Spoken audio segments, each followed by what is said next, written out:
Hello, Husker fans, and welcome back to the Husker Big Red YouTube channel. I'm Chris Peterson, and joining me, as always, is Danny Gillette. We're back 2 days before the Colorado game. It's Colorado week, and man, I'm excited for this matchup on Saturday night. So today we're going to offer up some keys and predictions. We're going to offer our prediction today, and we're going to break down what's turned into a huge, massive, whatever word you want to use, recruiting weekend for the Huskers. So before we get into all that, make sure that you guys like and subscribe to the channel if you haven't already. Get in the comments section. You can also find the audio versions on Spotify and Apple, so anywhere else as well that you get your podcast. So make sure that you find us there. Give us a good review or whatever if you feel so inclined. And Danny, how are you feeling, man? How are you feeling about the Huskers 2 days ahead of the big game? Well, first off, since we started a little bit later, I'm awake, I'm ready to go, and that's bad news for the rest of you, but here I am, and I am feeling great about Saturday's game against Colorado. I think you said, what word should we use to describe the recruiting weekend? I'll just go epic. An epic recruiting weekend, truly, for Nebraska, and one that can turn the tides, I believe, of the program if things go well on Saturday. Yeah, epic definitely is a good word, I think, to describe it. So let's start there. We'll get in because we got some fresh, actually, recruiting news here, recording this Thursday, 11 a.m. Eastern time, so 10 o'clock for you Nebraska folks and 9 o'clock for us that live in Mountain Time Zone.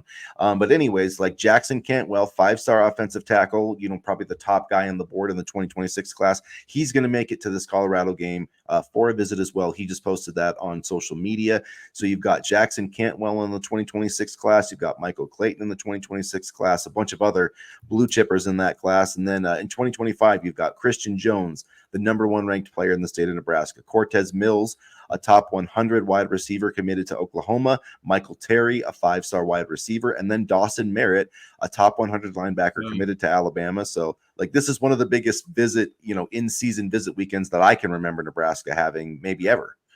Yeah, it's crazy. And then you have, Caden Jones, Dezevin Walker, 2026 running backs, both 4-star running backs. You have Brandon Arrington, the 4-star athlete. I don't know if you mentioned his name. I was just getting lost in all these names looking down this list here. Then you have, Bryce Weber coming back, Barrett Tenney, Caden Vermas, the ones that are already committed. And it's just a crazy recruiting weekend. I would agree that this is probably one of the biggest recruiting weekends that I can remember. I would say that the biggest one that I could remember up to this point was that March 26th visit weekend last year, where everybody kind of got on campus and kind of got to see what this program was about. But this recruiting weekend leaves no stone unturned. You got 4-star quarterback Brody McWhorter, West Virginia commitment coming. So you can see that there's an emphasis on getting a quarterback for future classes. And man, the Huskers better show up on Saturday, because if not, this is a key recruiting weekend for the future of the program. Yeah, especially, when you look at the 2025 class, and I know there's lots to talk about in 2026, but if you look at 2025, they've already got, six blue chip commitments out of 18. So, if you have a chance to add 4 of those guys, all of which are ranked in the top 200, I mean, I guess you could even say the top 160, because I'm pretty sure that's where Christian Jones is ranked, 160th right now. And, I don't know that Nebraska is going to get all of them, but I feel like there's a chance they could get some. And is there a visit or a visit or two that really kind of surprised you, or one that opened your eyes a little bit? Honestly, all things considered, Michael Terry. I know he's been known to come for a little bit, but Michael Terry is still surprising. Brandon Arrington was a name I didn't really expect that would come to the program. I mean, even Samuel Utu. I mean, another offensive lineman. These were guys that I thought, would maybe visit Nebraska again, kind of looking at bigger programs, I could see where they wouldn't, visit Nebraska, but here they are. So, I mean, just the level of talent really surprised me. Dawson Merritt, I thought that was surprising. I didn't think, I thought the door was closed. Alabama's hard to compete with in terms of recruiting, but when I got the Merritt news, when I heard the Merritt news earlier this week, I was absolutely blown away by that, just because, we had pushed for him so hard, and he ultimately chose Alabama. So that made me think that his decision was firmly, sound, and, that's where he wanted to be. But just like with Dylan Raiola, just like with Malachi Coleman, just like with Danny Kaelin, this coaching staff does not give up. They are relentless on the recruiting trail. Yeah, and it seems like Nebraska, Dylan Raiola definitely opened some eyes last week. You could see a lot of the, national pundits kind of talking, like even Joel Klatt said that he, thought that Raiola was better than he expected. And he said that he expects Nebraska to be played meaningful games in terms of the college football playoff in November. And this is from a Colorado Buffalo, remind you. So yeah, I would say I like Joel Dawson. Klatt. I have to say, I like Joel Klatt. I think he's fair in I, Nebraska. Oh yeah, I think Joe Klatt undoubtedly. I think he's the best analyst in college football, bar none. I think him and Gus they just do the best job. They do a great job.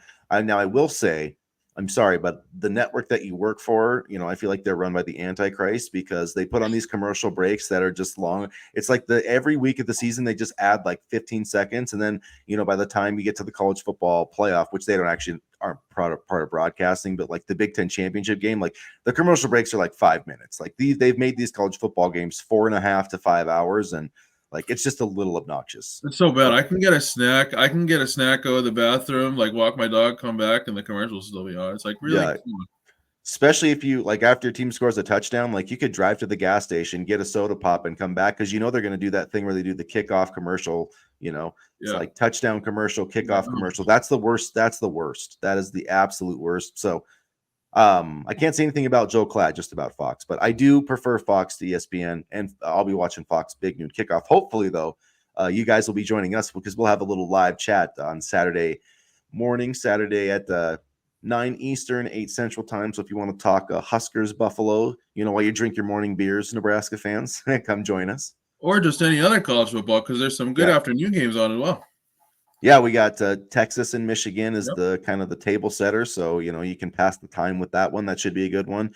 North Carolina State and Tennessee. Yep. Boise State and Oregon's kind of because a lot of people are talking about Boise State being a playoff, team, and we'll see because if they can't hang with Oregon, then I'm not sure about that. You see that Eric Shenander gave up 45. Well, not Eric Shenander himself, but his defense gave up like 45 points to Georgia Southern last weekend. I guess Georgia Southern is the thorn in his side, so to speak. Yeah, it's like I just do not put Georgia Southern on the schedule. Yeah, what's Oregon gonna do to them? Although they didn't look that great against Idaho, but Idaho is a good FCS team. So like people need to stop sleeping on the FCS because they're like truly. I think the top like 10 teams of the FCS are just as good as like most of the group of five. Just like North Dakota State, just like Colorado found out last week. Yeah. No, I mean there were a lot of good under the radar games this week.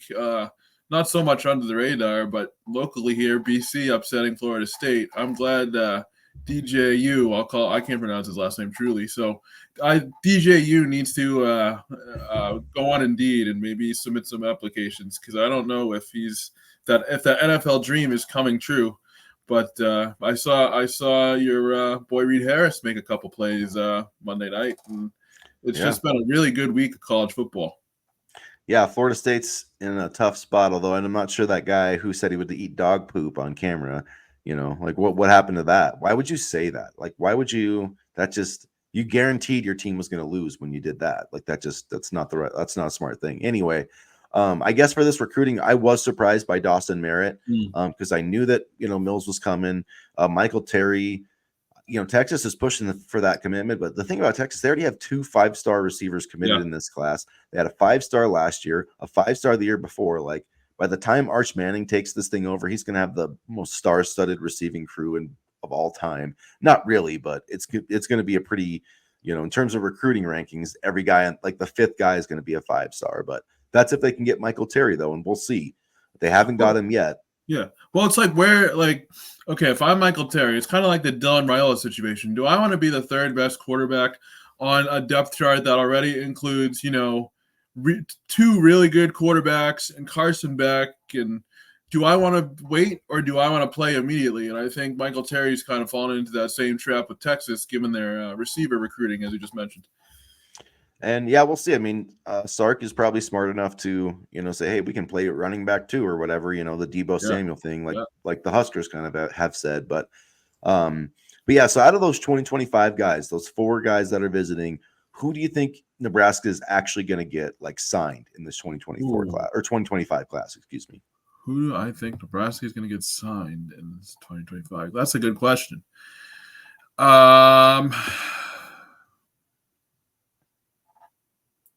Dawson Merritt and Michael Terry.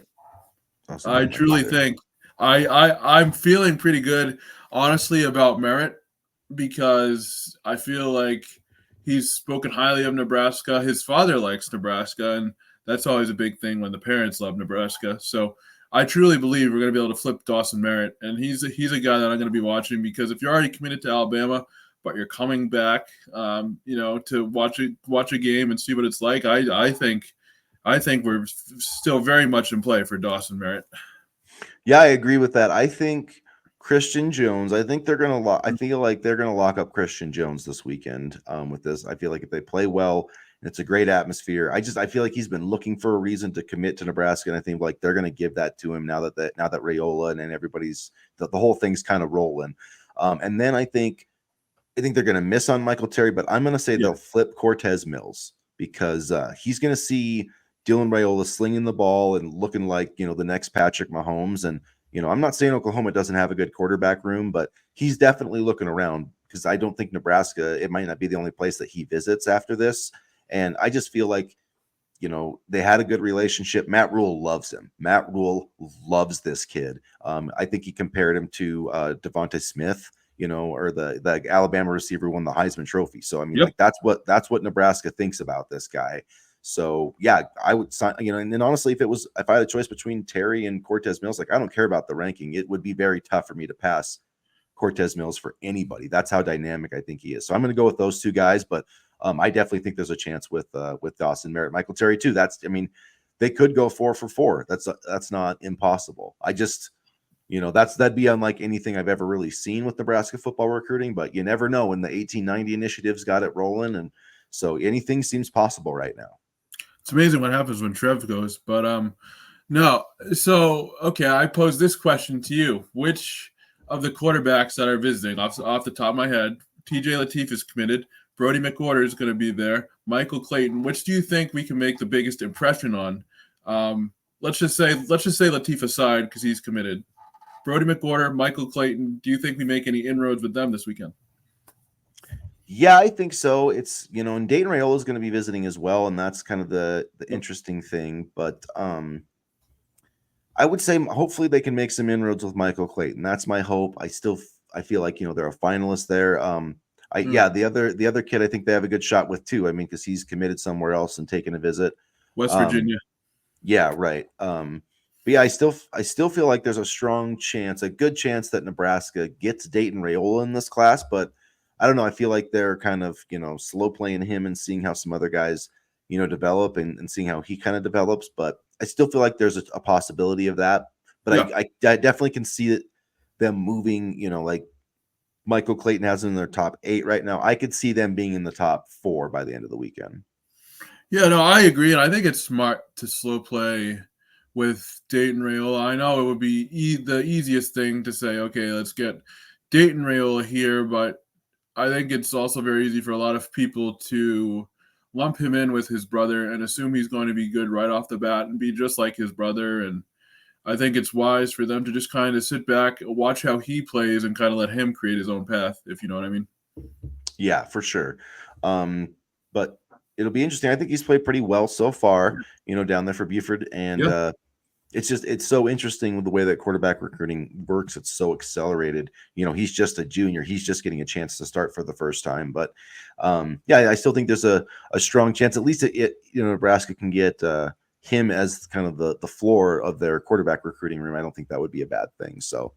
All right, should we move on to some Colorado talk now, Danny? We should. Although, actually, one more thing. We got Caden Jones and Dezevin Walker. Those are guys that I'm watching too. I'm wondering how Jones will take this visit, and I'm wondering how Walker will think of this visit because both highly rated running backs. I'm hoping we can at least land Jones because I really like the way he plays. Speaking of running backs, Jamarian Parker had 4 He touchdowns did. the other day. So So yeah, he's looking like either a the either stud. the 1890 initiative needs to pony up, or Yeah. we need to start winning because teams will be People got calling me for him. thinking he's got me thinking Amon Green here. So I'm just throwing that out there. But Ooh, yeah, that's a lofty comparison, but I can see it. I know. But I saw someone threw that out there on the Facebook page, and I was like, okay, I'm not going to totally, that's not totally wrong. So I didn't come up with it. I'm just, Okay, passing it along. that's fair. But yeah, that's exactly what I said. So, but anyways, Colorado, Nebraska, here's the kind of the details. Nebraska's a 7.5 point favorite right now over the Buffaloes, who were 4-8 last season. We all know, Shadur Sanders, Travis Hunter, Jimmy Horn Jr. They got kind of the big wide receivers. I think Shadur threw for over 400 yards last week, a bunch of yards, bunch of touchdowns. So that's going to be a big challenge. What do you think are going to be the keys for Nebraska? We'll each do like 3. So what's your first key for Nebraska to beat Colorado? Sound tackling on all fronts, because when I look at the way Shadur Sanders plays his game, he's very good at making improvised throws, and he's very good at making strong platform throws. I'll call him as soon as he gets initial contact. He has a good ability to you know escape a hit, stand in and make a throw. So good initial tackling, specifically when it comes to just Sanders and getting him on the ground, is definitely going to be a big key for Saturday. Yeah, tackling will be huge, and that will play a part in this, which is Nebraska needs to be better on third down on both sides of the ball. Last year, Colorado had 9 third down conversions. I think Nebraska had 2. So that's a huge discrepancy, time of possession. And numerous times I remember it would be, 3rd and 8, 3rd and 9, 3rd and 12, 3rd and 7, and Sanders would escape, find somebody open, Yeah, get a yeah, first down, just back-breaking first downs. And so that number needs to be, that third down conversion number needs to be much more even. Nebraska, now that they have, Dylan Raiola can pick up some of those first downs that they weren't able to last year. And my hope is that Tony White and this defensive line and these linebackers will be able to get some pressure and find a way to get off the field on third down a little bit more against Shadur Sanders. So that's going to be a big key for me. Who wins that third down battle? absolutely. And my next key is to run the football. North Dakota State was able to find some holes in that Colorado defensive line. They had 157 total yards, 6.5 yards per carry. So, as much as we love Dylan Raiola and as much as he wants and as much as he can, make electric plays passing, I would love to see a little bit more running the football, because I do think there will be opportunities there to gain some big yardage. I'll agree with you. So my second key, yeah, it's also running the football and just winning that battle, because you look at Colorado and they're a team that appears to not want to run the football. Their starting running back Dallin Hayden had 9 attempts for 20 yards last week. They had a few more that went beyond that, but it wasn't. It's clearly not something that they want to do.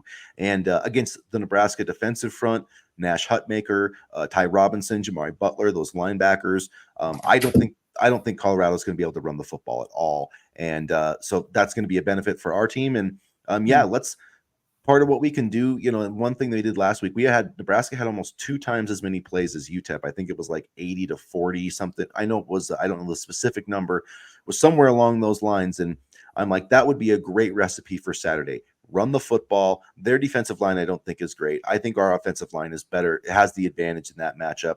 I like all 4 of our running backs. So give me any of them against this Colorado defense and just pound the rock. Keep Shadur Sanders next to Dion on the sideline, and that will make things easier for our defense as well as Dylan Raiola, because eventually Nebraska will be able to dial up some play action passes, and unlike last year, we'll be able to hit on some of those deep bombs.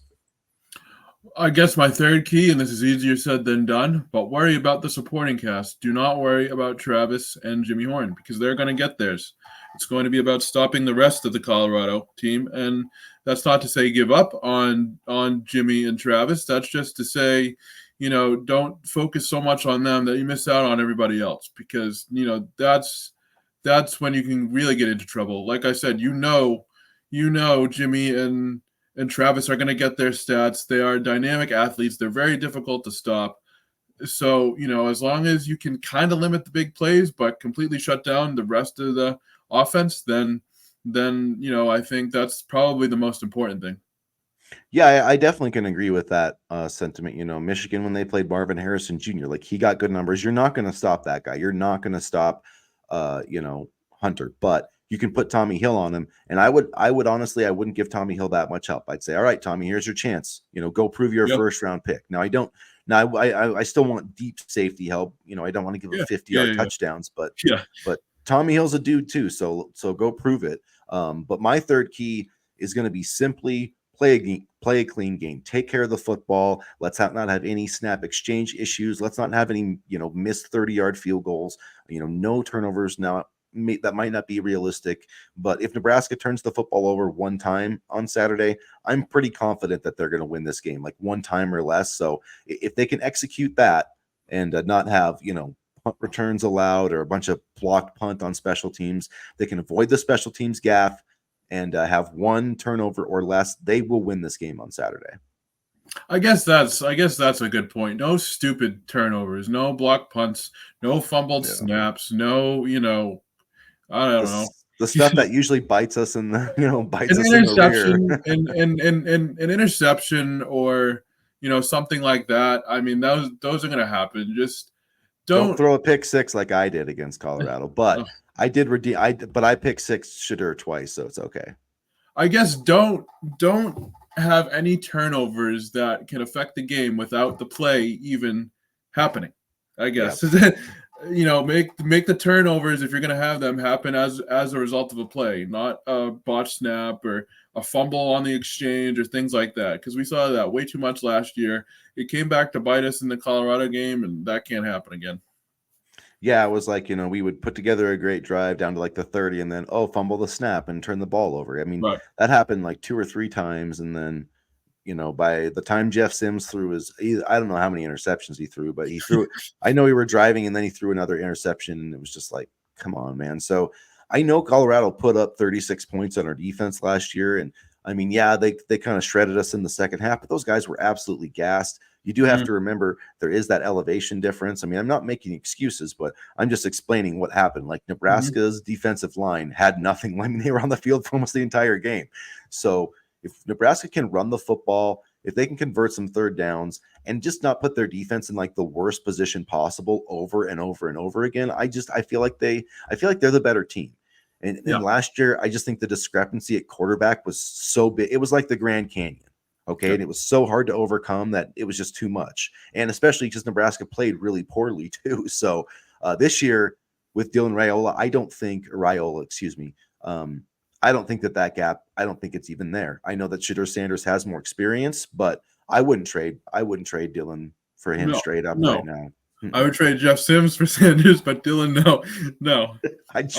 I'd trade any quarterback in Division I football almost for Jeff Sims. I'm sorry, Jeff. I know you're not that bad, but no, Jeff Sims. If there's any person, I'll just say this, who's ever needed a sports psychologist, it's Jeff Sims. So I'll just leave it at that. Yeah, but you know what? Chubba Purdy and Jeff Sims transferred to new schools, see if they could get a quarterback job, and they didn't.